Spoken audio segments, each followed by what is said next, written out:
타이타닉호의 잔해를 둘러보는 관광에 나섰던 잠수정이 실종된 지 사흘이 지났지만 투색에 별다른 성과를 거두지 못하고 있습니다. 잠수정은 96시간 산소 공급이 가능하다는 점에서 한국 시간으로 오늘 오후 7시쯤에는 산소가 고갈될 것이란 우려가 나오는데요. 자세한 소식 김진황 전 SSU 해난구조대 대장과 함께 짚어보겠습니다. 네, 어서 오십시오. 반갑습니다. 예, 타이타닉호 잠수정 실종이 된 지 나흘째고요. 현재 수색이 계속 진행되고 있는 상황인데 이제 산소가 얼마 남지 않은 걸로 보이거든요. 네, 저는 사실 이 뉴스를 보면서 네. 처음에는 대수롭지 않게 생각을 했거든요. 그런데 점점 지나갈수록 여기에 관심들도 많고 이래서 저도 이제 관심을 갖고 봤는데 네. 이 정보가 너무 혼돈되는 것들이 많아요. 제가 네. 그 운영사인 그 오션게이트사에 들어가서 보면 그 홈페이지에는 이 잠수정이 탑승 가능한 인원이 5명으로 돼 있어요. 네. 그러니까 조종사 1명에 관광을 목적으로 타는 사람이 4명, 4명. 5명으로 돼 있고 모든 산소의 용량이 5명분에 맞춰서 96시간으로 돼 있거든요. 네. 근데 지금 5명이라고 처음에 나오더니만 뒤로 갈수록 오늘도 그렇고 어제도 그렇고 10명이라고 나오거든요. 근데 제가 그 공간을 봤을 때 10명이 탈 만한 공간이 안 나와요. 네. 그래서 이 정확한 팩트부터 체크를 해야 될 것 네. 같다. 그런데 언론에 나오는 거밖에 저희들은 알 수가 없지 않습니까? 그래서 만약에 진짜 10명이 탔다 그러면 96시간이 아니라 그 절반인 그렇죠. 48시간 정도밖에 안 될 것이고 네. 거기에다가 이 사람들이 굉장히 깊은 4,000m라는 평상시에 우리가 감히 상상도 못할 그렇게 깊은 바다에 들어가야 되는 상황이라면 우리가 처음에 애기들이 비행기를 탈 때 막 긴장했고 하고 또 기뻐하면서 이렇게 하다 보면 과호흡을 하거든요. 네. 하는 것처럼 이분들도 아마 분명히 과호흡을 했을 거예요. 파일로트 하는 그 한 사람을 제외한 나머지 탑승객들은 전부 다 긴장한 상태에서 초과 호흡을 많이 했기 때문에 어떻게 보면 산소 용량이 더 빨리 고갈될 수 있거든요. 네. 이게 우리가 그냥 이렇게 생각하는 이런 공간에서 그냥 산소를 마시는 공기를 마시는 형태가 아니고요. 네. 잠수정은 이렇게 밀폐되어 있는 공간에서 사람이 호흡을 하면 아무래도 내부에 이산화탄소 농도가 올라가지 않습니까? 그러면 그 이산화탄소를 제거해주는 장치가 따로 있어요. 그 성분만 그렇게 제거해주고 거기에다가 100% 산소를 소량씩 분사해주는 그런 형태로 되거든요. 그럼 여기에서 가져갔다는 산소도 사실은 100% 산소를 압축해가지고 네. 탱크에 넣어가지고 간 것을 분사해주는 거거든요. 네. 그런데 이게 10명이냐 5명이냐 네. 여기에 따라서 틀려지는 거죠. 그리고 만약에 이 사건이 1시간 45분 만에 자망해서 45분 만에 그래 사건이 벌어졌다 그러니까 네.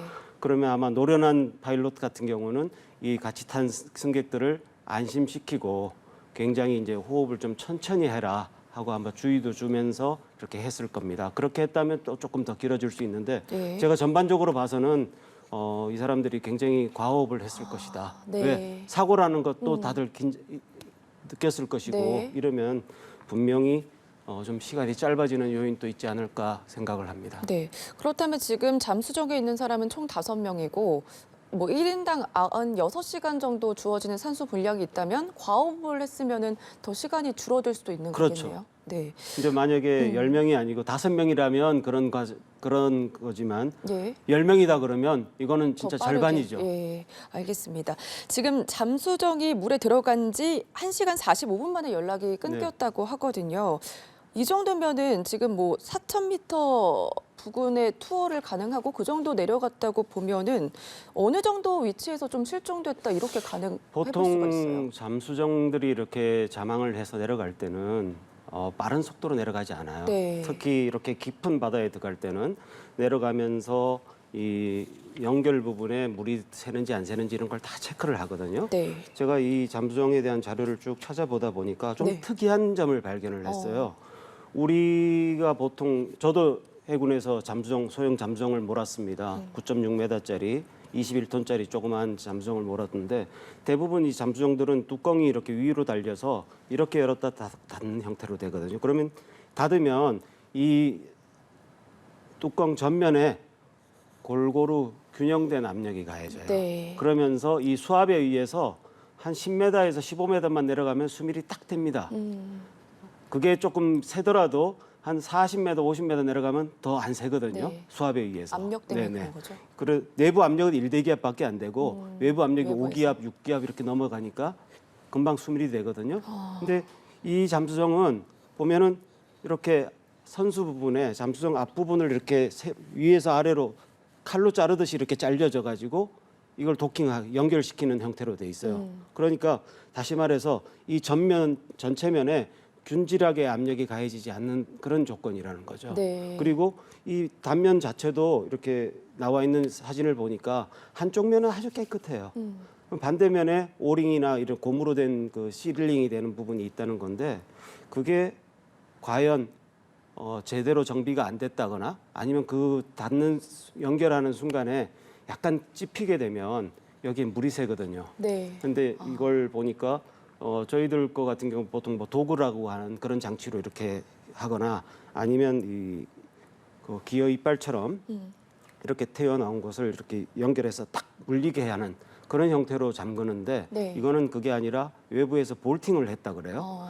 볼팅을 했다 그러면 특히 이 오링이 한번 이렇게 씹힌 상태에서 볼팅이 되면은 그 부분에는 계속 물이 들어오거든요. 그런데 아까 1시간 45분 동안 내려가다가 그때 갑자기 연락이 두절되고 안 됐다는 것은 네. 뭔가 중대한 사건이 그 시간에 일어났다는 거죠. 그러면 아마 내려가면서 제 같은 경우는 저도 한 450m 정도를 내려가 봤는데 네. 내려가면은 보통 한 5m에서 10m 간격으로 내가 지금 얼마 내려가고 있다 하고 보고를 합니다. 그렇게 해서 위에 있는 그 이제 모선이 그 잠수정이 있는 위치를 알 수가 있고 네. 또 잠수정에 보면 트랜스폰더라고 하는 그 초음파를 이용해서 초음파가 아니죠 초단파를 이용해서 자기 위치를 송신하는 장치가 있어요. 이 보니까 여기 그림에도 사진에도 나와 있어요. 붙어 있는데 이 그림에 붙어 있는데도 불구하고 이게 붙어 있으면 이 모선에서 잠수정의 위치를 다 할 수 있거든요. 수심하고 내려가는 방향, 그다음에 그 모선에서부터 방위거리 얼마에 있다는 것까지 다 알 수가 있는데 네. 그런 정보가 전혀 안 나와요. 물론 구조본부에서는 알고 있을런지는 모르겠지만 그 상황이 우리가 단지 추측만 할 따름이죠. 네. 이거 왜 이래 됐을까? 1시간 45분 지나서 침몰했다 그러는데 사고가 났다는데 그 시간에 얼마까지 통과를 했었고 네. 얼마까지 갔는지는 정확하게 모르겠지만 보통 이렇게 깊게 내려갈 때는 지금 수심이 4,000m고 투어가 전체 4시간이라 그러면 아마 해저에 내려가서 한 2-3시간 정도 다닌다고 생각하면 네. 한 5시간 정도를 오르락 내리락 한다고 보면 되잖아요. 그럼 2시간 반 정도에 내려가고 2시간 반 올라오고 그러면 거의 한 2,500m 정도는 통과하지 않았을까. 저희 같은 경우는 네. 이렇게 심하게 빨리 안 내려가거든요. 네. 훨씬 더 천천히 내려가요. 그런데 알겠습니다. 이거는 보니까 좀 그런 면에서 굉장히 저도 좀 불가사의한 면이 많습니다. 네. 여러 가지 가능성을 좀 봐야 될 것 같은데 우선은 말씀해 주신 걸 정리를 해보면 잠수정 안에 이제 물이 들어왔을 가능성도 볼 수가 있는 거고요. 과거에 탑승했던 사람들의 증언을 보면은 해류에 의해 가지고 또 경로를 이탈하는 경우도 있었다고 하거든요. 이 가능성에 대해서는 어떻게 당연히 보십니까? 있죠, 그쪽은. 저도 오늘 오기 전에 그 지역의 해류가 어떻게 흐르는가를 살펴보니까 네. 그 걸프만에서부터 저기 그 미국 대륙 아래쪽에 있는 걸프만에서부터 따뜻한 물이 올라오고 네. 그다음에 그린랜드 쪽에서 이렇게 찬물이 내려오는 해류가 만나는 곳이에요. 마치 우리나라가 동해같이 그 러시아 쪽에서 내려오는 리만 한류하고 그 크루시오 난류가 만나는 네. 그런 지점이에요. 그런 곳이라면 아마 와류가 생길 수도 있고 이렇게 하는데 얼마나 그 해류가 센지는 정확하게 모르겠습니다. 통상적으로 조류라 그러면 조석 간만의 차이에 의해서 생기는 거기 때문에 굉장히 세게 흐르는 데가 있는데 네. 해류고 여기는 또 보니까 연안에서부터 수백 킬로 떨어진 넓은 남바다라고 그러거든요. 네. 남바다라는 곳인데 남바다에서는 이렇게 해류가 그렇게 급하게 흐르지는 않거든요.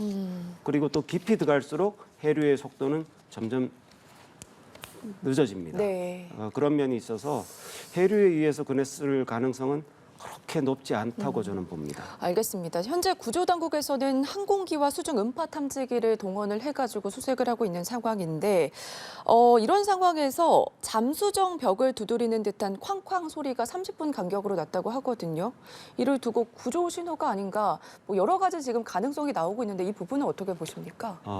만약에 진짜 그 잠수정에서 그런 소리가 났다면 그거는 진짜 반가운 얘기입니다. 네. 그리고 저희도 군에서도 마찬가지 이걸 이제 탭 코드라 그래요. 그래서 통신이 안 됐을 때는 이 선체 벽을 때려서 때리는 신호의 강도나 아니면 인터벌을 다르게 해서 네. 서로 다른 통신을 하거든요. 근데 이게 세 번 정도의 소리가 30분 간격으로 이렇게 여러 번 났다 그러면은 굉장히 좀 긍정적인 신호인데 물속에서 소리 내는 물고기들도 사실 네. 많거든요.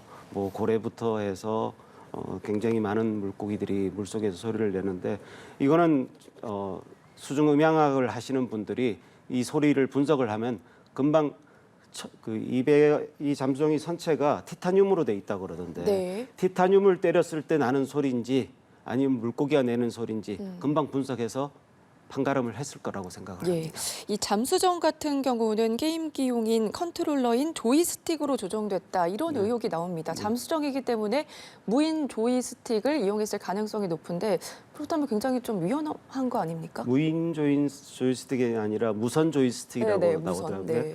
근데 사실 조이스틱은 잠수정에서 거의 대부분 조이스틱을 씁니다.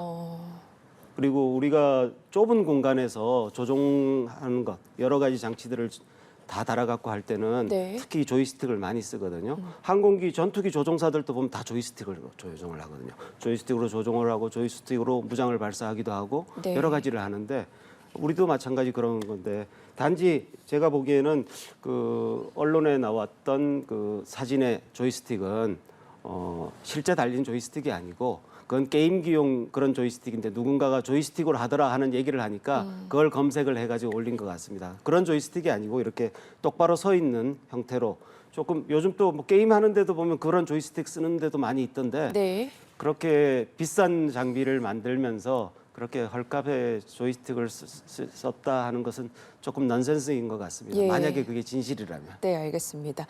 5년 전부터 회사 안팎에서는 좀 위험 가능성, 안전 우려가 제기됐다 이런 사실도 나오고 있는 상황이거든요. 그런데도 불구하고 어쨌든 지금 사고 비슷하게 나지 않았습니까? 이런 걸 봤을 때 영업을 그냥 강행했을 가능성에 대해서는 어떻게 보세요?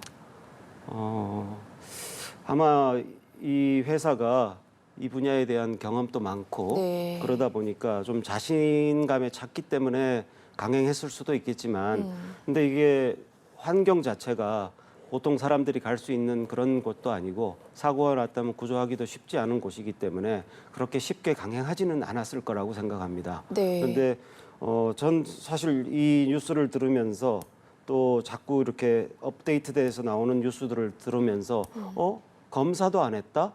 만들면서 검사도 안 해서 뭐 내부에서 분쟁하면서 그걸 가지고 소송도 했다 하는 얘기를 들어보니까 이해가 안 가는 부분이 굉장히 많거든요. 네. 특히 뭐 배나 바다 위에 떠다니는 그 상선이나 군함이나 이런 잠수정 같은 경우는 선급이라고 하는 회사들이 있습니다. 각 네. 나라마다. 그리고 선급이라는 회사에서 만드는 그 규정이 돼 있어요. 우리 자동차도 만들면 자동차에 우리나라에서 만드는 나름대로의 규격이 있듯이 네. 이런 규격이 있는데 그 규격에 따라서 만들어지고 그 규격에 따라서 검사가 되고 그 검사 결과에서 패스하면 운항을 할 수가 있는 거고 패스 안 되면 안 되거든요.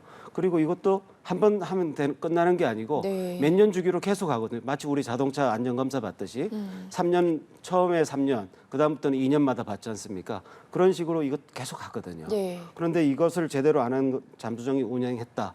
이건 진짜 난센스거든요. 만약에 미국의 법이 이렇게 허술한가? 저도 사실 그런 거에 대해서 좀 궁금증을 갖습니다. 네, 실제 과거에 해당 잠수정을 타본 승객들의 증언도 지금 주목받고 있는 상황인데 전기 문제로 잠수가 취소가 되거나 고장이 나서 예정 시간보다 늦게 잠수를 시작하는 일도 있었다고 하거든요. 이런 걸 좀 봤을 때 사전 징후가 아니었을까 이런 생각도 들어요. 네, 사전 징후일 수도 있고요. 아닐 수도 있죠. 그런데 사실 이런 장비들이 우리 공기 중에서 일대기압 하에서 움직이는 장비들 같은 경우는 네. 눈에도 바로 띄고 또 쉽게 고장이 안 나고 아주 작은 고장이라도 뭐 조금 고장난 상태에서도 다닐 수 있습니다. 뭐 자동차 같은 경우 펑크가 나도 어느 정도 갈 수 있잖아요.